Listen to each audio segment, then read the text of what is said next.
the song was called Alice's Restaurant.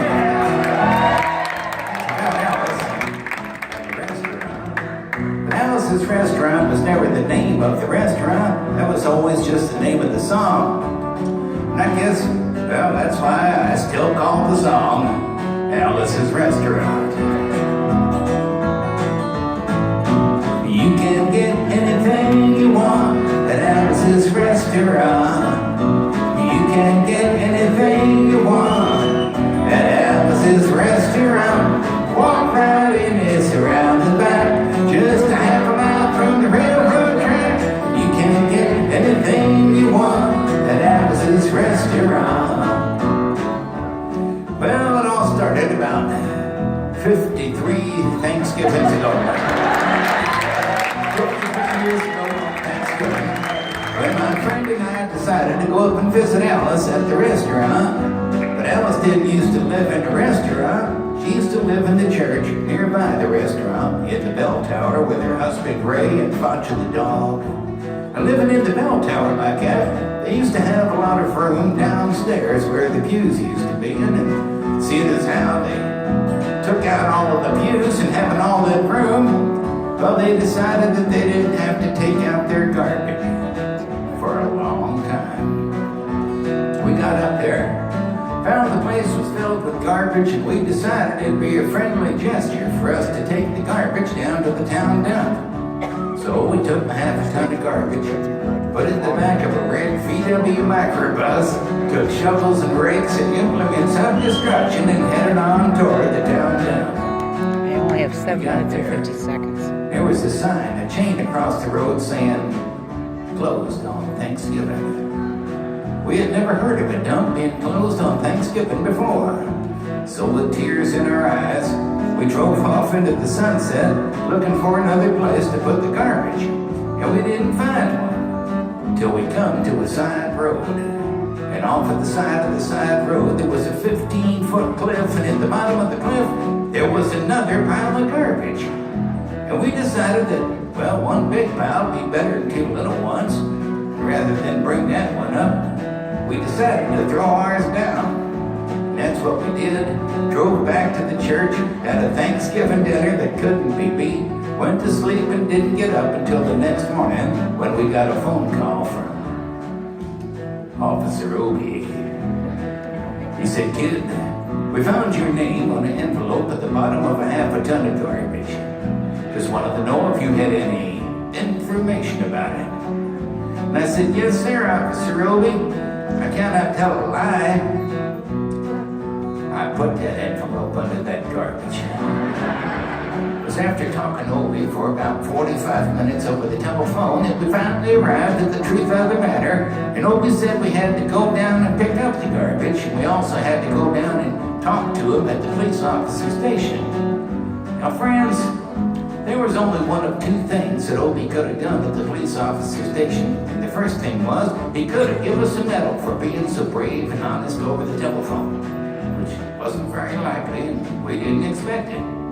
And of course, the other possibility was that, well, he could have bawled us out and told us never to be seen driving garbage around the vicinity again, which is what we expected. But when we got to the police officer station, there was a third possibility we hadn't counted upon, and we was both immediately arrested, handcuffed. I said, "Obi, I don't think I can pick up the garbage with these handcuffs on." He said, "Shut up, kid. Get in the back of the patrol car." And we sat in the back of the patrol car and drove to the, quote, scene of the crime, unquote. Now, friends, I want to tell you about the town of Stockbridge, Massachusetts, where this was happening. They got 3 stop signs, 2 police officers, and 1 police car. But when we got to the scene of the crime, there was 5 police officers and 3 police cars, being the biggest crime of the last 50 years, and everybody wanted to get in the newspaper story about it. They was using up all kinds of cop equipment they had hanging around the police officer station. They was taking plaster tire tracks, footprints, dog smelling prints. And they took 27 8x10 colored glossy pictures with circles and arrows and a paragraph on the back of each one explaining what each one was to be used as evidence against us. They took pictures of the approach, the getaway, the northwest corner, the southwest corner. And that's not to mention the aerial photography. And it was after the ordeal, we went back to the jail, and Opie said he was going to put us in a cell. He said, "Kid, I'm going to put you in a cell. Give me your wallet and your belt." And I said, "Opie, I can understand you want my wallet, so I don't have any money to spend in the cell. What do you want my belt for?" He said, "Kid, we don't want any hangings." And I said, "Opie, did you think I was going to hang myself for littering?" Opie said he was making sure, and friends, Opie was, because he took out the toilet seat so it couldn't hit myself over the head and drown. Took out the toilet paper so I couldn't bend the bars, roll the toilet paper out the window, slide down the roll, have an escape and get away. Opie was making sure, all right. And it was about 4 or 5 hours later that Alice, remember Alice? There's still the song about Alice, and she come by, and with a few nasty words to Opie on the side, she bailed us out of jail, and we went back to the church, had another Thanksgiving dinner that couldn't be beat, went to sleep, didn't get up until the next morning, when we all had to go to court. We walked in, sat down. Opie come in with the 27 8x10 colored glossy pictures with the circles and arrows and a paragraph on the back of each one explaining what each one was to be used as evidence against us. And he sat down. A man come in. He said, "All rise!" And we stood up. And Opie stood up with the 27 8x10 colored glossy pictures, and the judge walked in and sat down with a CNI dog.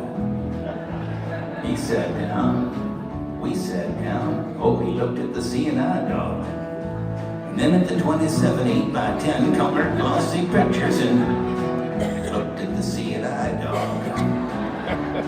And Opie began to cry, because Opie come to the realization that this was a typical case of American blind justice, and there was no way the judge was going to look at the 27 8x10, well, it didn't matter. Because we was fined $25 each, and we had to pick up the garbage in the snow. But of course, that's not what I came to talk about. Just thought I'd mention it. Tonight I thought